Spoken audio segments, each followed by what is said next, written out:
Marcus, show me. Hey, Tristan. Where's the scissors? I don't know where's the scissors. That's a big surprise. Chan,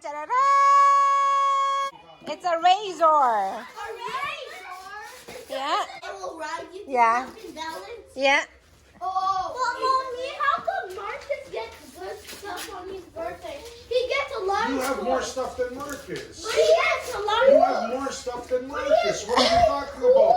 You got a Roots jacket. You know how much that jacket's worth? Let me help. Let me help. Marcus. Foxy, help Marcus, Foxy. That's your new book to draw. Look at you. And the other one is for Tristan. One of those. Give your other I'm one. trying to walkie-talkie. Say thank you. And you can decide if you want it all to yourself or if you're going to share. Oh, thank you, Ate Nikki. Where should I put it? On the table. Here. Oh my gosh. So many. Marcus, did you say thank you to Ate Nikki? Say hi to Ate. Hi to Ate. Tristan? Danielle. Everybody? Danielle is hiding. Tristan is so busy with a new toy. Razor. It's called a razor. Mm-hmm.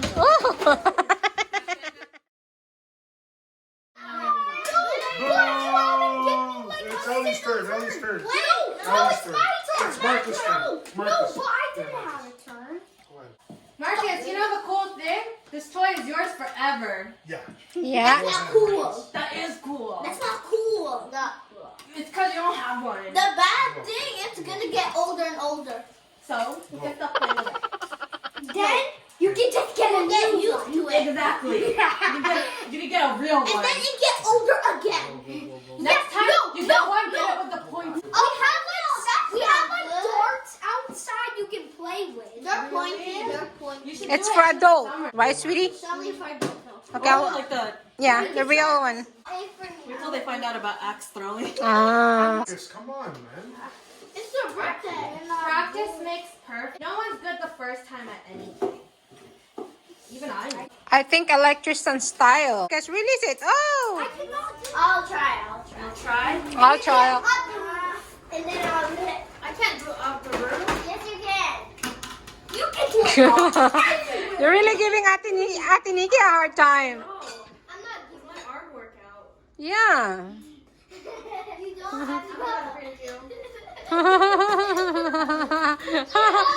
Always war cry. Come on, Tristan, come on. Whoa. Whoa, you almost hit Ate Nikki. I really did. Go by yourself? And then You I was drive, gonna get gems. But did you drive there? Did you drive there? Did you put on your suit and tie? Ferrari. Is that how you drive? On the Oh Ferrari. my gosh. I'm on the road. We should check for bodies on the road if that's how he drives. Come on, Ate Nikki, come on. This is distracting. For the 10, Mommy. Oh, you aim for the 10. Oh. It needs some good practice. No, you need balance. Don't hold it. What? How do you Whoa. with that? Mama, what Okay, I would wanna you see wanna it. do this? Show me how to do it. Because I'm not this year's old. Why would you give me You'll this be stuff? fine. Mom, watch this archery mornings. No. Mama, you have to watch this archery. Okay, shoot it. Shoot it, the card. Okay, He Mike. did not smile back. His mother gasped in fear, and his father's eyes grew wide. Nurse Ursula leaned over to see what was the matter. Victor didn't have any fangs. He had a beautiful smile for any human baby, but they weren't humans. They were vampires. Oh, they were vampire. Dr. Balthazar came in to examine Victor. Strange indeed, he said. Nothing pointy, nothing sharp. But have no fear. I've read about this condition in a medical textbook. Your son's fangs just haven't popped up yet. Sometimes vampire babies need a little more time. I'm sure by the time Victor turns a year old, he'll be sporting some nifty fangs. Victor's parents breathed a sigh of relief. You know what fangs are? It's sharp teeth to suck your blood. Exactly a year later, on Victor's first birthday, Victor still didn't have any fangs. Oh. Days passed, weeks went by, months turned into years, and still no fangs for Victor. Oh. Soon, Victor would start school. His parents wondered how the young vampires would treat him. No vampire in the history of the village had been born without fangs. By the time Victor Fillmore started school, he was known as No Fangs Fillmore. Oh. No, they're bullying him. Mm-hmm. Wherever Victor went, other vampires would stare, point, and snicker. Isn't that No Fangs Fillmore? They would tease. They would flash their fabulous fangs and make Victor feel badly for being different. That's not fair.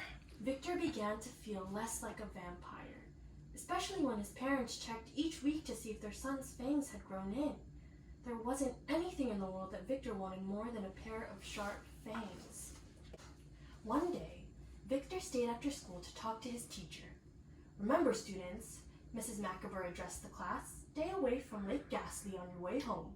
It looks like it might be overflow, and we vampires have to stay away from the water." Oh. "Yes, Mrs. Macabre," responded the class as they filled out the door. "What keeps you here, Victor?" Miss Macabre asked. Victor looked down at his shoes. "Do I belong here, Mrs. Macabre?" Mm-hmm. "Of course you belong here, Your Victor." fins. Yeah, Lost your fangs. That's what the poster says. Good job. Mm-hmm. Marcus is paying attention. You belong here, Victor. I'm one of the best students in the class. But Nice. do I belong here with the other vampires since I don't have any... "I know what you're going to say," interrupted Mrs. Macabre. "Being different isn't easy, Victor, but you belong here just as much as any other vampire." "Thanks, Mrs. Macabre," said Victor. But on the inside, he thought, "I hope she's right." Mm. He was hopeful. As soon as Victor left the school, a group of vampires from his class came toward him. Victor walked faster, hoping they would leave him alone. "Wait up, Victor!" they shouted. Victor was so used to being called No Fangs Fillmore, he almost didn't turn around. "We found this book for you," said one of the vampires. "It's about vampires who are born without fangs." "Really?" asked Victor. "Yeah," said another vampire. "If you read it and follow the 3 steps, you'll grow fangs like ours." "That's all I have to do?" asked Victor excitedly. "That's it," they said together. "Just make sure to do exactly what it says." Victor couldn't wait to start reading. Oh my Do God. you think they're playing a trick on him, or is it real? It looks like it. I don't know. Step 1. We'll find out. Sleep on your head for 2 weeks Huh. and count 1,000 sheep.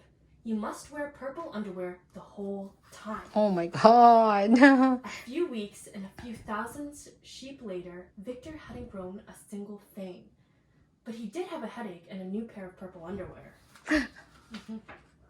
Is he gonna continue? Yeah. Step 2. Eat 2 spotted frogs for breakfast and 2 before bedtime. Do this for a total of 5 days. Again, Victor followed the book's advice. 5 days later, he still didn't have any fangs. Oh. But he turned a lovely shade of green. Oh. Instead of walking to school, he started leaping. He became a frog. A frog. Victor almost gave up, but he decided to try the final step. He really wanted fangs. Step number 3. Dip yourself in a tub filled with chocolate syrup. Oh, that must be and good. roll around in ostrich feathers. Victor was a sticky mess, and he still didn't have any fangs. He did, however, make a tasty snack for all the cats in the village. Look, all the cats are chasing him. Mm-hmm. Yeah. If he wants fangs He's trying to. like scare the cats. Yeah, that would be helpful. Victor Fillmore felt more alone and frustrated than ever. "Maybe fangs aren't in my future," he said to himself. "I'm going to be No Fangs Fillmore for the rest of my life. I better just get used to it." Look, he's so sad. Oh, he lost hope there, kind of like. Oh, his bed is a coffin. Oh. What was that?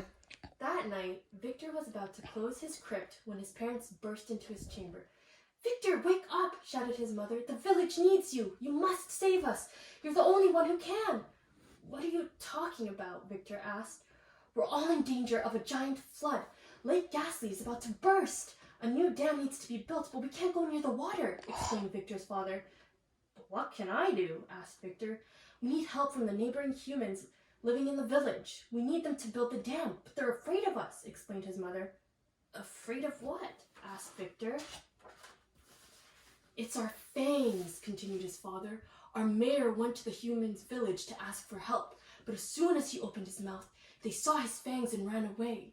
Victor, you're the only one who can talk to them, said his mother. Our entire village is depending on you. Victor couldn't believe his ears. You mean it's a good thing I don't have fangs? Yeah. Yes, his father responded, and the mayor wants to see you before you go to the village. Victor's parents brought him to Mayor Stravinsky's office. Victor, said Mayor Stravinsky, we're so glad you're here. Please go to the human village as fast as you can. Wait, does he have fangs or no? Not yet. They never grew in. The mayor sent him off to the human village with high hopes the humans wouldn't be afraid and they would listen to his plea for help. Look, it says Ambassador Fillmore on this poster. Oh, wow. He became the ambassador then. When Victor stood before the humans, he smiled. It was the same smile he always had been ashamed of, but not this time. The humans didn't turn away in fear. They listened to Victor as he explained the danger the vampires were in if a dam was not built the right way. Let's wait. The next morning, there was a large group of humans building a dam to stop the flood. The village was going to be safe. It was the first time in history the humans and the vampires came together. Victor was hailed a hero among the vampires, and he became the village's ambassador to the humans. His fangless smile flashed across every newspaper and television set. For once in his life, Victor didn't mind being known as No Fangs Fillmore.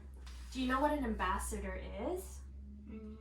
It's like he represents all of the vampires. Wow! Other words then. Fillmore, that's his name. He's called No Fangs Fillmore because he has no fangs. Tired, Marcus? Reminds readers. What? Victor Oh, you're almost done. readers, don't bite into anyone just because they're different. See? Oh, that's your teacher. That's, yeah, he is so handsome. And we're done. Okay, say thank you to Ate Nikki for reading you the story. Tristan, and say goodnight na. Ate Nikki to sleep over here. Okay. You have to close your eyes first. Pray na.